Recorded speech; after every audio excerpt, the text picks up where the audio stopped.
Nintendo Switch 2 Internet Discourse is basically like classroom management at this point, and it was something I realized as soon as I posted that video the other day, where I said to the camera, "Hey, Nintendo is still selling this very old game at a very, very full new retail price, $70 for a game that's very old, and it doesn't include everything." And I used Horizon Zero Dawn as an example, the remaster. I said, this is how it should have been done. They put the DLC on it, it's included on the disc. You have basically a 30, 40, or $50 price point, depending on the sales. It's on sale pretty frequently. That's how you should do a remaster or a remake or like a re-release. It was like the responses I got out of that video were just all over the place. But it was the same thing in a classroom where you have a group of kids talking, right? And you tell little kids, hey Billy, stop talking. And the first thing Billy says isn't, oh my bad, I'll stop. It's, well, he was talking too. Well, he was talking too. Well, he was talking too. Because every comment I got on that was, well, Sony does it too. Sony's been releasing The Last of Us Remastered. Instead of saying, yeah, that wasn't a very good thing for consumers or gamers, they just said, well, Sony does it too. Because if Sony does it, that means it's okay that Nintendo does it.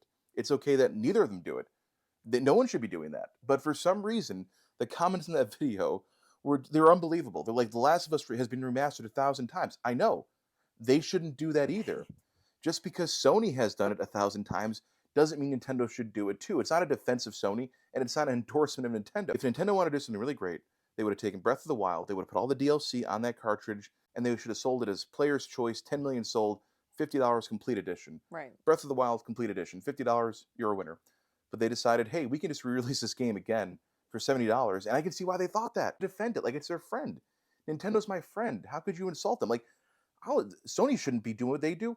Right. Microsoft, I'm not sure how much remakes and remasters they do and all the constant, they shouldn't do that either. Capcom was notorious for this back in the day. I don't know if they still are, but I mean, how many versions of Resident Evil 2 are there? A gajillion.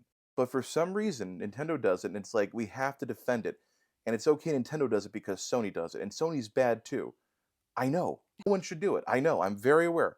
It just happened to be that Horizon did a really nice job Mhm. of remastering and re-releasing it, and that's the way it's supposed to be done. Like, well, this is why no one has consumer rights. This is why, $80 for games, $90 for games, $100 for games coming soon. I'm sure people are like, no, it's okay they did this again. Like, no, it's not okay. It's not okay when any gaming company does it. Nintendo, they just get all this defense. I don't understand why. He was talking. It I was literally the only is one the same talking. I thing. wasn't even the loudest one talking. Everyone else was talking louder than me. Oh my gosh, you're getting me in trouble. No, just stop. Oh my gosh, you didn't even do anything. I didn't even do anything. Why are you getting me in trouble? Why am I in trouble? You're not in trouble. Just stop talking. Oh my gosh, why? That's the same exact vibe in the Exactly. comments. The Yes. same exact vibe in the comments.